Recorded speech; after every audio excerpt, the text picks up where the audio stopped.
Welcome back to my channel. कसे आहात तुम्ही सर्व? आय होप तुम्ही सर्व आनंदी असाल आणि मजेत असाल अशी अपेक्षा करते. आणि इथे पाहून तुम्हाला समजलंच असेल की माझी दिवसाची सुरुवात जी आहे ती सूर्य उगवण्याच्या आत माझ्या दिवसाची सुरुवात झाली होती.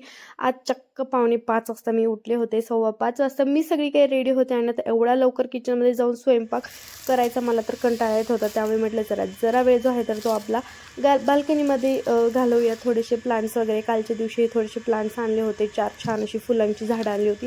त्यांना छान असं प्लेस करूयात म्हटलं. त्यांना गॅलरीमध्ये छान असं प्लेस केलं. त्यानंतर 6:30 वाजता मी किचनमध्ये एंट्री केली. आणि हो, आज मी किचनमध्ये तुम्हाला स्वयंपाक करताना दिसते. त्याचं कारण एवढंच की स्वयंपाकवाले मावशी जे आहे तर त्या सुट्टीवर होत्या आणि त्रिशा आणि श्री दोघं जण उठण्याच्या आत मला स्वयंपाक बनवायचा होता. कारण तुम्हाला तर माहितीच आहे, जे 10 मिनिटाचं काम असतं त्याला 1 तास लागतो. जर ते दोघंही जागे असतील तर ते दोघं उठण्याच्या आत म्हटलं पूर्ण स्वयंपाक जो आहे तर तो रेडी करून घेते. कारण 8 नंतर त्रिशाचं स्कूलचंही आवरायचं असतं. टिफिन असेल, जे काही असेल तिचं, किंवा मग युनिफॉर्म वगैरे सगळं काही तिला रेडी करणं स्पेशली 1 तास तर तिच्यामध्ये जातोच. कारण तिचे हेअर सेट करण्यासाठीच मला खरंच अर्धा तास तर रोज लागतच असतो. आणि आजचं स्वयंपाक ते सगळं करून तिचं आवरायचं होतं.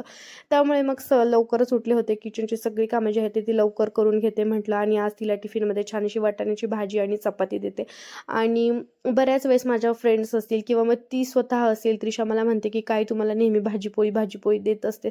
पण काय करू, भाजीपोळी जी आहे तर ती घरी खात नाही. तर मग आपल्या प्रत्येक आईला असं वाटत असते की तिच्या मुलाने पोटभर खावं. चपाती, भाकर, भाजी सगळं तिच्या मुलांनी खावं असं प्रत्येक आईला नॉर्मली आहे वाटतच असतं. त्यामुळे मलाही तसंच वाटतं. मग तिला मी ती घरी भाजीपोळी खात नाही, त्यामुळे मी तिला टिफिनमध्ये भाजीपोळीच देत असते. आणि ज्या सीझनमध्ये ज्या भाज्या भेटतात, जे फ्रुट्स भेटतात तेही आपण खाल्लेच पाहिजे. त्यामुळे मग तिला आज वाटाण्याची भाजी दिली. अशीही तिला वाटाणे आवडतातच, ती नुसते तर खातच असते. पण म्हटलं चला आज वाटाण्याची भाजी बनवूयात. मग छान अशी सुक्की फ्राय भाजी बनवली होती आणि ती तिला दिली. आणि आता खरं सांगू ना, 7:30 वाजेपर्यंत माझा स्वयंपाक वगैरे भरून झाला होता. इव्हन तिचा टिफिनही इथे भरून झाला होता. तर म्हटलं चला आता दोघं तर उठायला 10-15 मिनिट होते, तर सगळं काही किचनचं पण सगळं क्लीन करून घेते, किचन ओटा वगैरे, जेणेकरून मला परत टेन्शन राहणारच नाही किचनचं काही काम राहिलं वगैरे. त्यामुळे सगळं काही क्लीन करून घेतलं. आणि मग त्यानंतर त्रिशाला उठवलं. त्रिशाची बस जी आहे तर ती 9 वाजता येत असते आणि 9च्या आत मला तिला रेडी करायचं असतं. म्हणजे बघा ना, एका आईची किती परीक्षा असते सकाळी उठल्यापासून ते झोपेपर्यंत. एवढंच नाही तर टिफिन बनवा, त्यांची स्कूलची तयारी करून द्या, स्कूलची तयारीच नाही तर स्कूलमधून आल्यानंतर त्यांचा अभ्यासही करून घ्या, होमवर्क असेल, टिफिन खाल्लं की नाही बघायचं असेल, किंवा मग भरपूर अदर गोष्टी ज्या असतात तर त्यांनी पूर्ण केल्या पाहिजेत असं आईला वाटत असतं. आणि जेव्हा एखादा मुलगा त्यांचा टिफिन फिनिश करतो, होमवर्क पूर्ण करतो, तर त्याच्यामध्ये आईला वाटते की यार आपण पास झालो, किंवा मग आपल्याला त्याचं श्रेय काहीतरी भेटते की आपण आपल्या मुलांमध्ये जे काही एफर्ट्स घेतो त्यांनी ती गोष्ट करण्यासाठी, त्यांनी जर ती गोष्ट केली तर एका आईला वाटते की यस आपण इथे पास झालेलो आहेत. म्हणजे प्रत्येक आईची ना दिवसेंदिवस जे आहेत ते परीक्षा जी आहे तर ते रोज ना रोज कोणत्या ना कोणत्या वेळी परीक्षा त्यांची होतच असते असं मला तरी वाटतं. असं चला आता त्रिशा उठल्यानंतर तिला छान असं रेडी केलं. कारण तिच्या स्कूलमध्ये आज होणार होतं संक्रांतीचं सेलिब्रेशन. त्यासाठी त्यांना ब्लॅक कलरचा ड्रेस जो आहे तर तो घालायला सांगितला होता. आणि तिचा जो घातलेला जो ड्रेस आहे ना तर तो युरोपवरून आम्हाला रिसीव्ह झाला होता. तिच्या काकाने तिच्यासाठी युरोपवरून भरपूर अशी शॉपिंग केली होती, ज्यामध्ये भरपूर सारे ड्रेसेस वगैरे भरपूर साऱ्या गोष्टी आणल्या होत्या. त्यामध्येच हा ब्लॅक कलरचा एक ड्रेस होता. आता म्हटलं चला आता याचंच उद्घाटन करूया. आणि तोच ड्रेस तिला घातला आणि थोडासा मेकअपही करून देऊ द्यात म्हटलं. कारण तिला मेकअप करायला खूप जास्त आवडतं आणि तिच्या स्कूलमध्ये मेकअप जो आहे तर तो अलाउड नसतो. ही रबर बँड जे आहे तर ते पण फक्त आणि फक्त ब्लॅक किंवा व्हाईट एकच ऑप्शन असतो आणि क्लिप तर लावायचीच नाही असं सांगितलेलं आहे. त्यामुळे मग तिला जास्त मेकअप नसतो. आणि आज तिच्याकडे चान्स होता मेकअप करण्यासाठी, तर म्हटलं चला आज तिचा मेकअप करू, तिलाही छान वाटेल आणि ती छान दिसली तर मग मलाही छान वाटेल. त्यामुळे तिला छान केलं. आणि खरं सांगू ना, त्या टाईमला जेव्हा मी तिचा मेकअप करतोय ना, तेव्हा आमचं कॅमेरामन जे आहे तर त्रिशाचे पप्पा होते. असं चला तर तिला छान रेडी केलं. ती स्कूलमध्ये गेली. आणि आता हॉलमधला जो पसारा आहे तर तो रोजचाच आहे. कितीही आवरा घर काहीच क्लीन राहत नाही, तरी सुद्धा बऱ्यापैकी सगळं काही प्रॉपर ठेवण्याचा मी प्रयत्न करत असते. आणि आज ना स्पेशल म्हणजे मला श्रीला ऑफिसला घेऊन जायचं आहे, त्यामुळे सगळं काही क्लीन करून ठेवते म्हटलं. कारण आल्यानंतर माझी परेशानी व्हायला नको. कारण सासूबाई गेलेल्या आहेत बाहेरगावी. आता श्रीला तयार करून निघायचं आहे ऑफिससाठी. वाजलेले आहेत 10 आणि मला ऑफिसला जायचे. आता झालं असं की घरी मी एकटी आहे. त्रिशाला स्कूलला पाठवून दिलं आणि पिल्लू आणि आम्ही आता दोघं आहोत. आई गेलेले आहेत राजस्थानला फॉर 15 डेज. हे कालच्या ब्लॉगमध्ये तुम्ही पाहिलं असेल. आणि आज सेकंड डे आहे, त्या गेलेल्या आहेत. सो मला जायचं आहे आता ऑफिसला आणि आज मी श्रीला सोबत घेऊन जाणार आहे.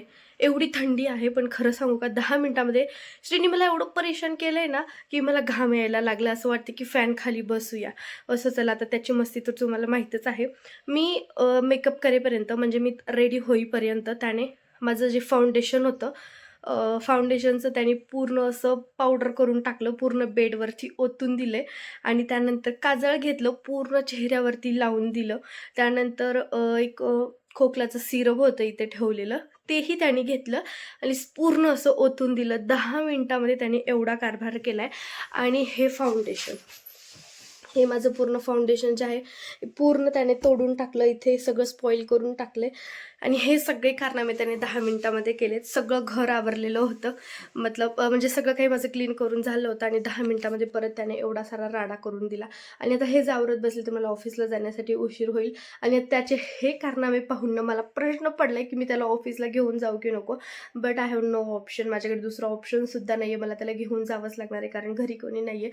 आणि आत्तासुद्धा काहीतरी त्याचं कारनामा चालूच असणार आहे. Shri, what are you doing? Shri काय तू किती छान रेडी केला आणि तू काय केलं हे? कोणी सांगितलं तुला हे करायला? श्री नको ना, हे असं आहे.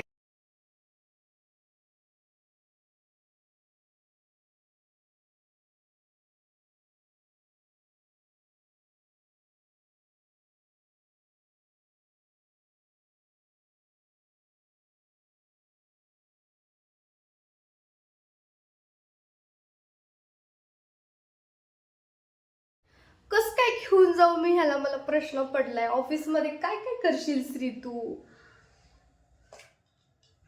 परत हसतोय वरतून तोंड करून.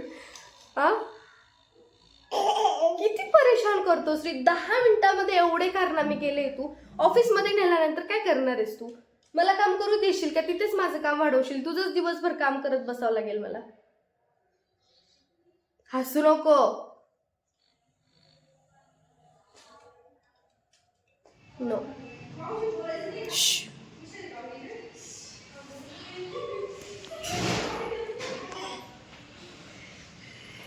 Shri, no no no.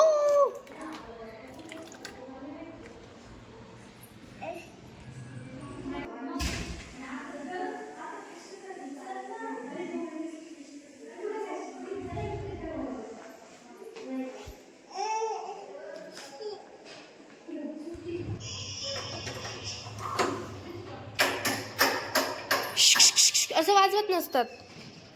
बाबा, बाबा की पापा वाजतं ना श्री? कसं वाजतं? हे काय लॉजिक आहे? एसी चालत नाही मग टीव्ही लावा. उद्या पुण्याला पंखा चालत नाही खिडक्याचे पडदे लावा म्हणशील तू.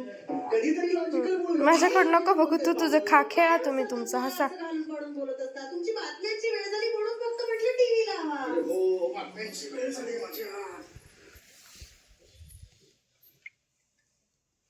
दिवसभरात श्रीने एवढी मस्ती केली आहे आणि आता तो मस्त झोपला. आत्ता वाजले दुपारचे 4:30 वाजले आणि 4:30 वाजता तो तिथे झोपलाय. आणि त्रिशाचं इथे ड्रॉइंग सुरू आहे. आज त्रिशाच्या स्कूलमध्ये मकर संक्रांती सेलिब्रेशन होतं. तिने ब्लॅक ड्रेस वगैरे घातला होता, त्यांची थीम होती ती. त्रिशा, सेलिब्रेशन झालं का मग स्कूलमध्ये? काय काय केलं?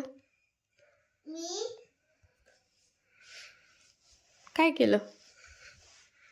संक्रांती अजून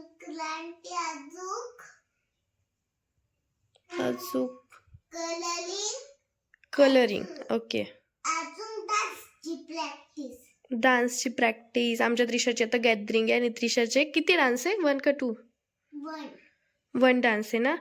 अच्छा, त्रिशाचा एक डान्स आहे. आता तिची गॅदरिंग आहे. आय थिंक 31 जानेवारीला तिचा डान्स प्रोग्राम आहे, त्यामध्ये तिने पार्टिसिपेट केले. आणि हे त्यांचं आजचं मकर संक्रांतीचं कलरिंग पेपर आय थिंक काहीतरी दिलं होतं त्यांना. तू कलर केलं हे? येस, वाव, खूप सुंदर. आणि हे काय करतेय तू आता? शो मी. वाव! म्हणजे तू हे जे ड्रॉइंग स्कूलमध्ये तू कलरिंग केलं ते तू आता हाताने स्केच करतीये का? वाव! दाखव मला. शो मी, शो मी. अच्छा, मतलब जे यामध्ये आहे ते तू कॉपी करतीये तुझ्या नोटबुकमध्ये. वाव! हे ढग आहे. ही कोण आहे? गर्ल आहे का ही? ही गर्ल? आणि हा बॉय. अच्छा, हा बॉय इथे काढणार आहेस का? सुंदर. किती मस्त काढलं ग. अच्छा, इथे पतंग म्हणजे same as it is copy करणार आहे तू इथे. कोणी सांगितलं करायला तुला ते? तू तुझं? खूप सुंदर, खूप सुंदर काढलं बरं का त्रिशा. त्रिशा, डान्स क्लास लावायचा आहे ना? अच्छा, आता डॅडी आले का आपण जाऊयात. हेअरस्टाईल दाखव ना तुझी मला. आज आपण फर्स्ट टाइम केली होती ना, अशी खूप सुंदर आहे. त्रिशा, ॲक्च्युली आमचं ना खूप दिवसांपासून चालू आहे की तिला डान्स क्लास लावायचा आहे. तिला डान्स करायला खूप आवडतं. डान्स करायला आवडतं, सिंगिंग आवडतं. तिला सिंगिंगचा पण क्लास लावला होता आणि ती इतकं सुंदर एक सॉन्ग शिकली होती गणुल्याचं. आणि त्यानंतर ती थोडीशी आजारी पडली, त्यामुळे तिथे ब्रेक झाला आणि आता तिला डान्स क्लास लावायचा. म्हणजे तिला तर आवडतोच, पण मलाही आवडतो म्हणून मी पण जॉईन करणार आहे तिच्यासोबत. आम्ही दोघी मायले की डान्स क्लास जॉईन करणार आहोत. सो तिकडेच जायचं आहे. पिल्लूला झोपवले. आता आई नसल्यामुळे भरपूर प्रॉब्लेम्स येत आहे बाहेर जाण्यासाठी, किंवा मग दोघांना गाडीवर घेऊन जाणं. ट्रॅफिकमुळे मी जरा अवॉइडच करते दोघांना जास्त घेऊन जाणं. तर तिच्याचे पप्पा आल्याच्यानंतर जाऊत आम्ही बाहेर. बाहेरची अजून कामे आहेत भरपूर. बाजार आणायचं आहे. 2 दिवस झाले घरात भाजीपालासुद्धा जास्त काही नाही आहे. सो तोही आणायचा. त्याच्यासाठीच बाहेर पडायचं. आता माहिती नाही कोणती कोणती कामं जी आहेत तर ती होतील. ऑफिसवरून घरी आल्यानंतर ना मला माझं एक पार्सल रिसीव झालं. आणि कोणतंही पार्सल जेव्हा घरी येतं ना तेव्हा मला आतुरता असते की मी ते कधी ओपन करेल, ते कसं आलं असेल, किंवा मग डिफेक्टिव्ह आहे का, किंवा चुकीचं आलं आहे का. तर हेच प्रश्न जे असतात तर ते जास्त माझ्या डोक्यामध्ये पडलेले असतात. त्यामुळे आल्या आल्या मला ते पार्सल उघडण्याची घाई असते. आणि जेव्हा मी हे पार्सल उघडलं ना तेव्हा मी एकदम शॉक झाले की खरंच इतकी सुंदर बॉटल आलेली आहे की काय सांगू तुम्हाला. तर ही बॉटल जी आहे तर ती ऑइलची बॉटल आहे. आणि ऑइलची बॉटल ऑनलाईन मागवण्याच्या मागचं कारण जे आहे ना ते खरंच खूप मोठं पण आहे. आणि ते कारण पाहून तुम्हाला हसायला पण येईल. तर झालं असं की आता जेव्हा आपण भाज्या करतो तेव्हा त्याच्यावरती थोडंफार का होईना तेल जे आहे तर ते दिसतंच, किंवा मग एखादी मसाल्याची भाजी असेल तर त्यावरती जे आहे तर तरी आलेली दिसतेच. पण त्रिशाच्या पप्पांना तरी आलेली बिलकुल आवडत नाही. थोडं जरी तेल दिसलं तर मग ते भाजी स्किप करतात की नको मला ही भाजी खायचीच नाही. पण आता मी प्रत्येक वेळेस त्यांच्यासाठी वेगळी भाजी तर बनवू शकत नाही, किंवा मग सगळ्यांसाठी मसाल्याची बनवते. तर मग त्यांच्यासाठी वेगळी अशी भाजी बनवू शकत नाही. त्यामुळे मी ऑइलची स्प्रे बॉटल मागवली. म्हटलं आता सगळ्यांसाठीच का होईना ही ऑइलची स्प्रे बॉटल यूज करायची आणि यांनीच सगळ्या भाज्या ज्या आहेत तर त्या बनवायच्या. मग त्यावरती तरी दिसो किंवा न दिसो, किंवा खायला कशी लागो, आता ते खातात. त्यांना सवय आहे की बिना तेलाचं जरी त्यांना दिलं तर ते खातात, पण आपण नाही खाऊ शकत. बट ठीक आहे, हळूहळू का होईना सवय तर लागेल. त्यामुळे ही बॉटल मागवली आणि इतकी सुंदर आली. त्याचं स्ट्रक्चर, त्याची क्वालिटी खूप छान, आणि एकदम 150 रुपयाच्या आतमध्ये याची प्राईस आहे.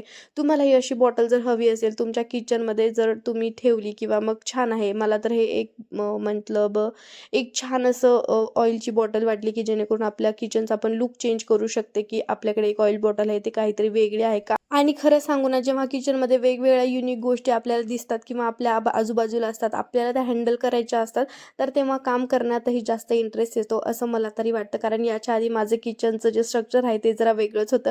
आणि त्यानंतर जेव्हापासून मी चे म्हणजे व्लॉग बनवायला लागले, जेव्हापासून व्लॉगिंग करते, घरामध्ये भरपूर सारे चेंजेस झाले. जसं की किचनमध्येच बघा, आता हे माझ्या मागे तुम्हाला स्टिकर दिसत असेल किचनचं. त्यानंतर पुढे छोटासा फ्लॉवर पॉट आहे. आणि या मांडणीमधल्या ज्या छोट्या ज्या बरण्या आहेत त्यासुद्धा मी ऑनलाईनच मागवल्या होत्या. 250 रुपयाच्या त्या 12 बरण्या मला रिसीव झाल्या होत्या. त्याही तुम्हाला जर हवे असेल तर मी इथे डिस्क्रिप्शन बॉक्समध्ये त्याची लिंक देते किंवा टॅग करते, तुम्ही तिथनं बाय करू शकता. आणि त्यानंतर जे स्टिकर आहेत किचनचे तेही तुम्हाला हवे असेल तर ते मी प्रोडक्टमध्ये खाली ॲफिलिएटमध्ये टॅग करते, तुम्ही तिथनं पाहू शकता. आवडले तर तुम्ही तेही बाय करू शकता. आणि त्यानंतर जे आधीचं किचन होतं माझं आणि आत्ताचं किचन, दोन्हीमध्ये खरंच खूप डिफरन्स आहे. जेव्हा किचनमध्ये किंवा मग घरामध्ये वेगवेगळ्या गोष्टी आपण करत जातो, नवीन क्रिएटिव्हिटी करत जातो ना स्पेशली, तर आपल्यालाही इंटरेस्ट होतो की नवीन आपण काहीतरी केलं पाहिजे किंवा आपल्याला नवीन काहीतरी लूक चेंजेस व्हायला दिसतात ना, तर खरंच छान वाटतं. असं चला आता असं मला तरी वाटतं. आता तुमची thinking I don't know. So आता संध्याकाळच्या जेवणामध्ये ना मस्त असे गरमागरम घोसाळ्याचे भजे बनवते. आम्ही याला घोसाळेच म्हणतो, तुम्ही याला काय म्हणतात, गिलके किंवा मग दोडके म्हणत असताल. तुम्ही याला काय म्हणतात मला नक्की कमेंट करून सांगा. गरमागरम भजे, भरलेली शिमला मिरची म्हणजे मसाल्याचं एकदम स्टफिंग असलेली शिमला मिरची, सोबतच चवळीच्या शेंगा, असं काही आमचं रात्रीचं जेवण होतं. आणि छान अशा जेवणामध्ये आता मी इथे व्लॉगचाच शेवट करणार आहे. पण त्याआधी जर तुम्ही माझ्या चॅनलवरती जर नवीन असाल तर प्लीज माझ्या चॅनलला आधी सबस्क्राईब करा. व्हिडिओ आवडला असेल तर लाईक करा आणि हो कमेंट करायलाही विसरू नका. आणि चला मग भेटू आपण अशाच एका पुढच्या छान व्लॉगमध्ये. तोपर्यंत बाय बाय, टेक केअर.